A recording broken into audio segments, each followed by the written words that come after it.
Good morning, and this morning is the fall solstice.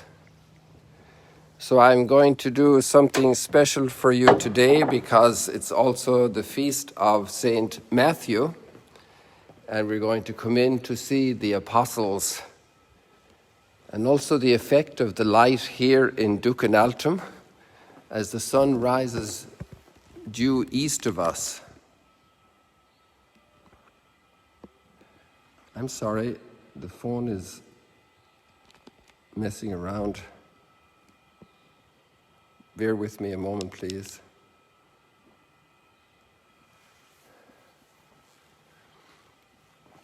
And here we see the marvelous effect of the light coming in this morning.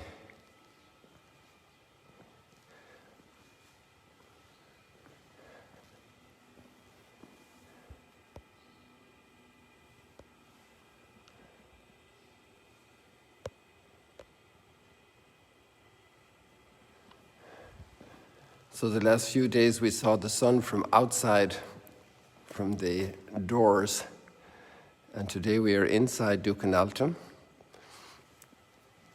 And I could tell that the building is directly lined up east-west because where the sun rose this morning, I was a minute late for you to catch it actually rising.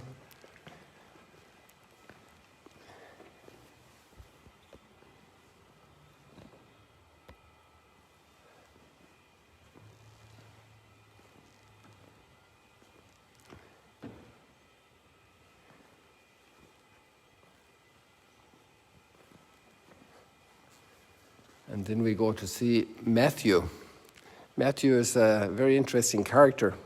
I don't know if you're watching the series, The Chosen. Some people have a hard time connecting with him, first of all, when he appears in the series. He's a bit of an outsider. And he's not just an outsider socially, let's say from his character and his manner and his behavior, but he's also an outsider in a much more criminal way for the mindset of his contemporaries, which he was a tax collector. And here he's represented, here, Matthew. And he was really an outcast socially. He was a tax collector, so he was working with the Romans, with the Herodians, who were in sync with the Romans. And here he is presented right beside Simon the Zealot, who would be very typical of the most critical attitude to Matthew. Simon the Zealot, one of the Zealots, they were totally anti-Roman. The Zealots would be actually the leaders, the pushing power for the uprising against Rome. And it's marvelous to see in Jesus' community such amazing contrasts side by side. And it's brought out here, having them side by side here in Ducan Altum.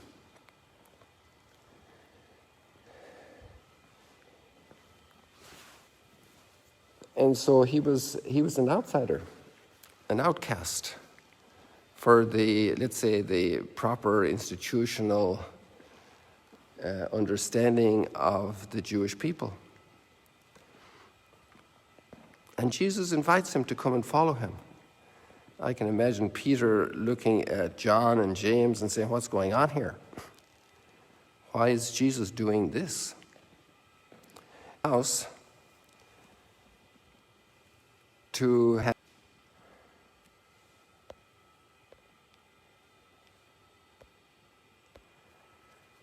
And now the scandal is reaching broader circles because the Pharisees, in a certain sense, the custodians, if you will, of the faithful people around the country, they are up in arms. They're saying, what's going on? Jesus is eating with tax collectors and sinners.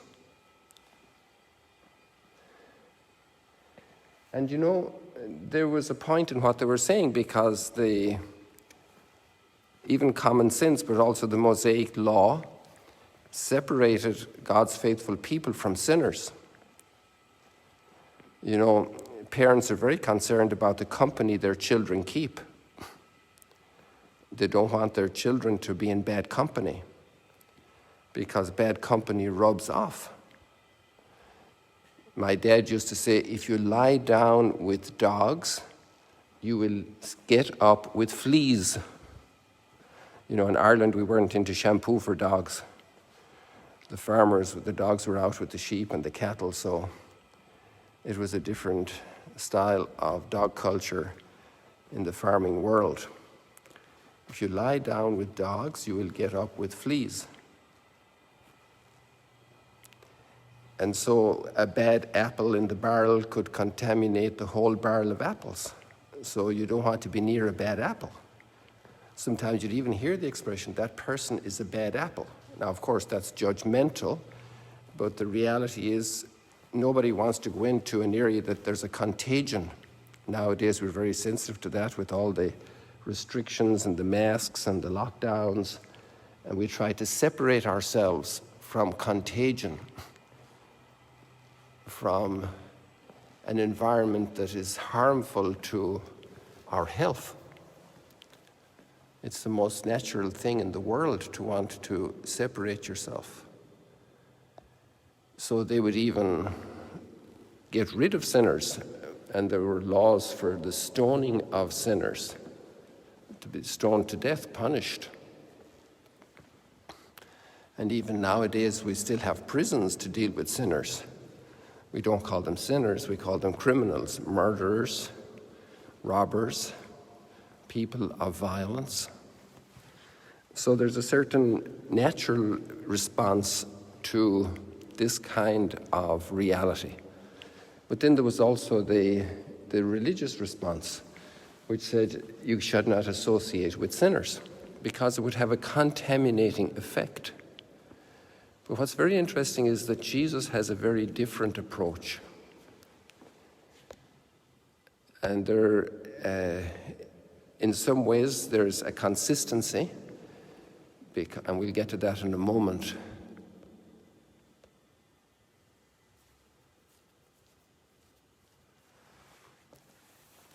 But Jesus comes, he says, he comes for the sinners. He comes for those who are hurting, for those who are sick. And he doesn't see the sinners as enemies. He sees them as people who were wounded, who were deceived, who became enslaved, who became addicted, who became imprisoned, maybe even possessed by Satan. And he comes to free them, to rescue them. They fell in the pit, and he wants to take them out. Now, obviously, that's something that he comes absolutely equipped to do. He is the most holy one, the Holy One of God, as the demons often recognize. We know who you are, the Holy One of God. And he comes with all that sanctity. And yet, he doesn't even dip his toe in in meeting sinful humanity without 40 days of fasting and prayer.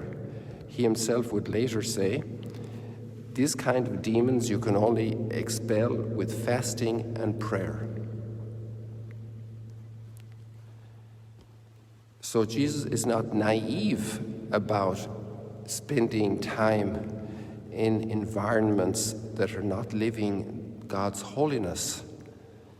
But yet, his whole approach to the sinner and the broken person is one of personal love.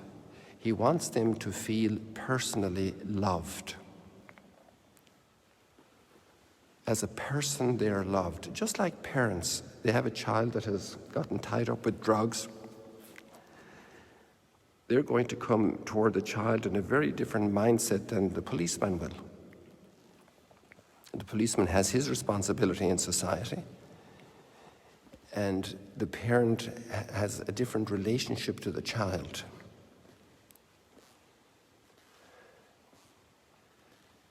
And the parent wants to rescue the child.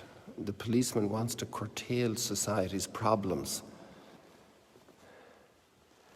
The parent treats the case with a very personal attitude and has that extraordinary love for their child because they begot the child. The child is theirs.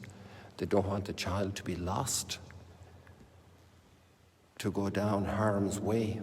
They want to rescue the child. And so we see Jesus then at home with the sinners. This is where he came. This was his mission place. This is where he belonged. Just like a doctor belongs in a hospital with sick people, Jesus belongs with sinners. Jesus he's fulfilling his mission when he's with people who are lost, people who are broken, people who are not accepted, people who don't know themselves, who've gotten deceived, gotten misled.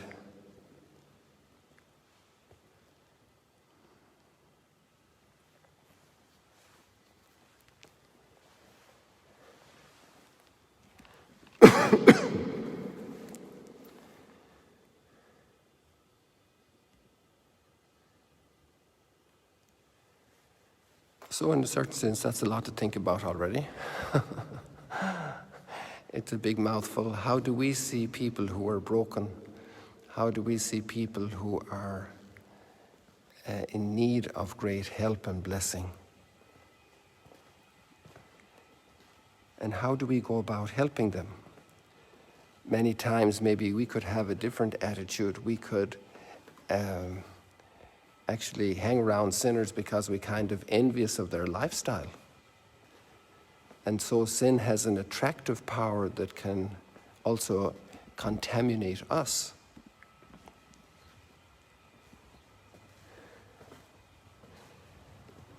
And therefore, one needs to be a person of prayer.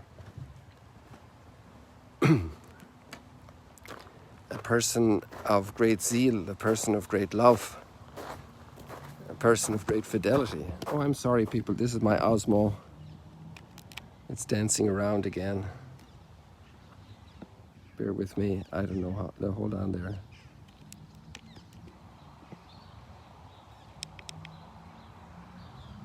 Oh, we're back again. Sorry about that, it's the Osmo.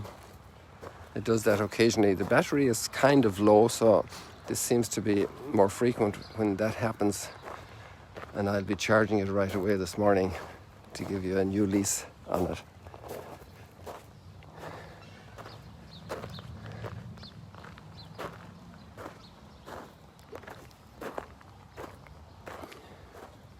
So we were inside here this morning. Mostly we're outside. This is a marker during the year. The